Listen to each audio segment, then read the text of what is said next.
357 Magnum ammo test, and today what we're testing is the Blazer 357 Magnum 158 grain jacketed hollow point. I would request to do this by Catch Jiu-Jitsu, and I'll put his link in the description here. And I'm going to test this through the 2-inch barrel and through the 4-inch barrel. Now, the interesting thing about this is it's aluminum cased ammunition. It's pretty inexpensive ammunition for 50 rounds. I looked up the velocity ratings from the website because it's not on the box, and it's rated at 1150 feet per second, which is pretty mild compared to most. Most of your 158 grain 357 Magnum ammunition is rated at 1240, so 1150 is pretty mild. It said 4-inch V barrel on the site, whatever that means. First thing I noticed about this ammunition is it's using the Spear Plinker bullet, the Spear 158 grain Plinker bullet. That is traditionally a bullet designed for good accuracy and target shooting, but it does not have a design that's meant for expansion. So it'll be interesting if it does expand. It is a very accurate bullet though, because I've used a ton of them in hand loading.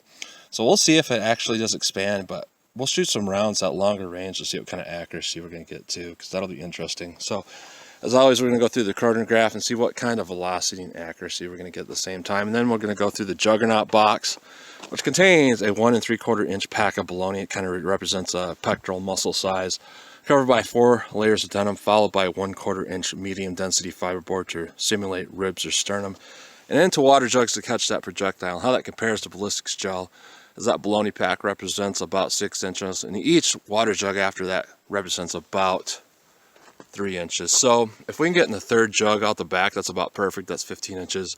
The minimum we want to get is out the back of the 2nd jug, and the maximum is out the back of the 4th jug. That would be in the FBI protocol range of 12 to 18 inches of ballistics gel penetration. So let's see how these do compared to each other. So let's get started with the test. And what I meant by compared to each other was different barrel lengths. It's the same ammunition. So 4-inch barrel, about 5 yards from the target, about 4 yards from the chronograph. Let's see kind of velocity and accuracy we get through the Smith & Wesson 686 here.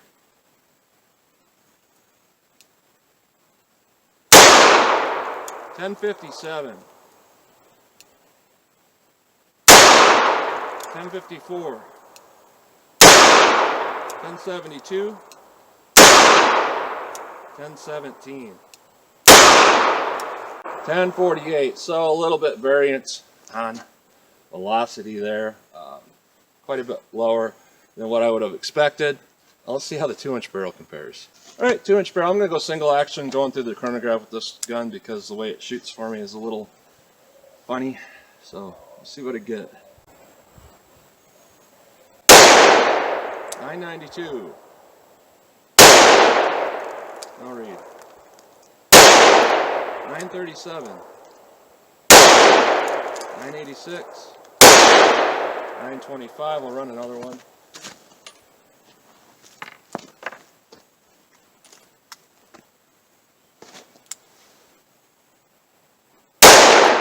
915. So pretty low velocity when we're talking 357 Magnum, about 200 feet below average in this little Taurus revolver 2-inch barrel.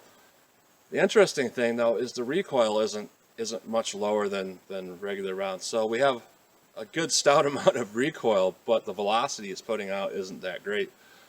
Very interesting. Let's hit the ballistic box and see how these actually perform. Alright, Blazer ammunition through the 4-inch barrel. We'll see what it does to the bologna pack here and which water jug we catch it in.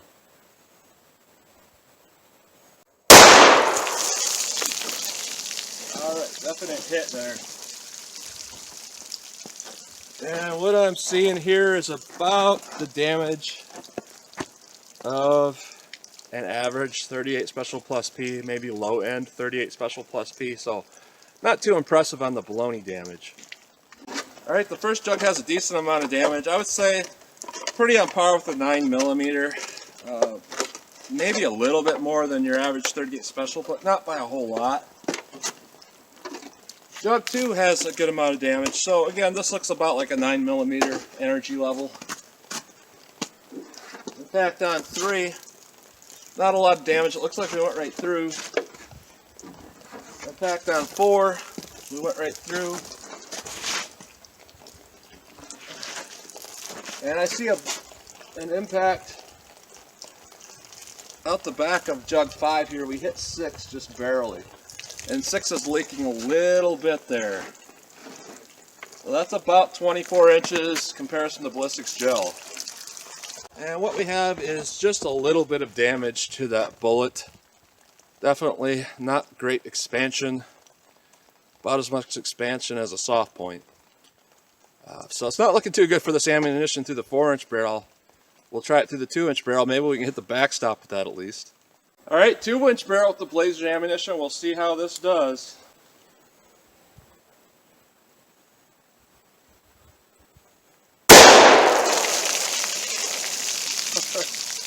Got hit with a lot of water there for some reason.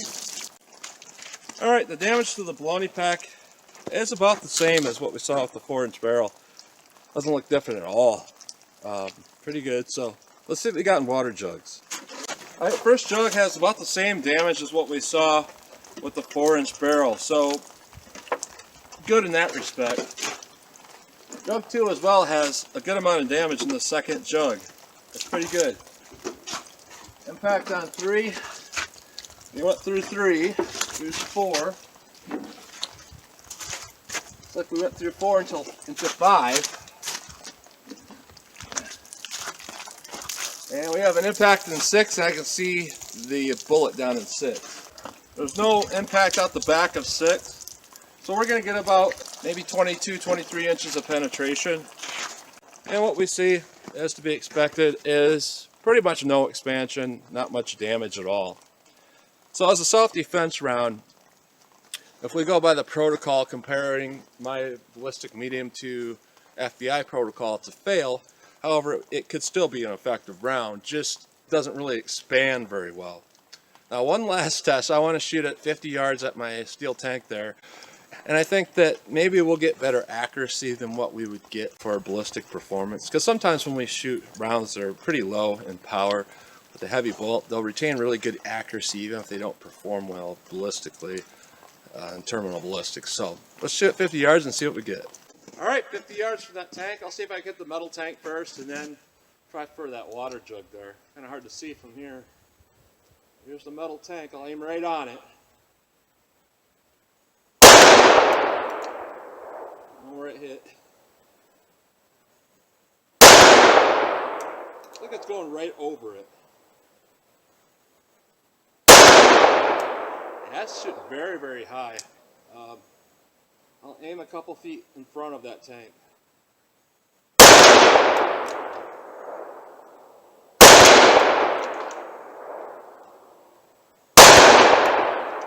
The point of impact is a little bit strange. I dumped those brass out in the aluminum, we can't reload them. That's one thing about this ammo. Alright, I'll keep trying for that tank a few more times. See if I'm got a good point of aim here.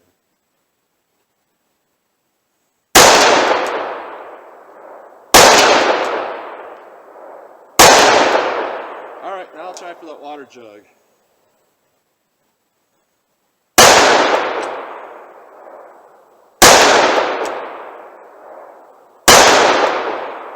Oh, it's gone. Now try to try the 2-inch barrel. Alright, I'll aim right on that tank. See where it hits.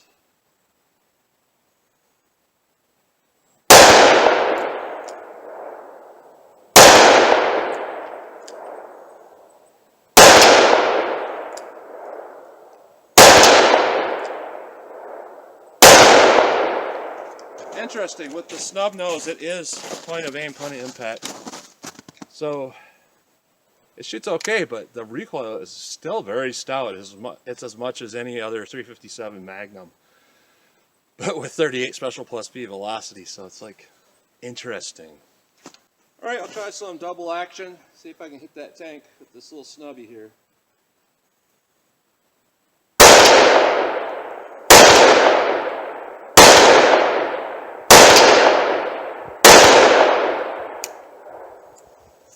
Not too bad out of the little snubby at 50 yards. It's shooting pretty good for me. Alright, I'll try the 4-inch barrel. I'll have to aim just a little bit low. Double action.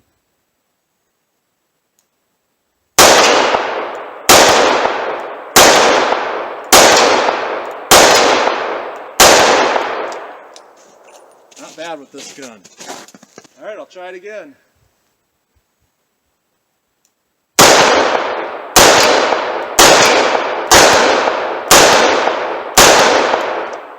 Just trying to use up ammo now. Alright, I got 3 rounds left of this ammo. It's single action, one-handed. Okay.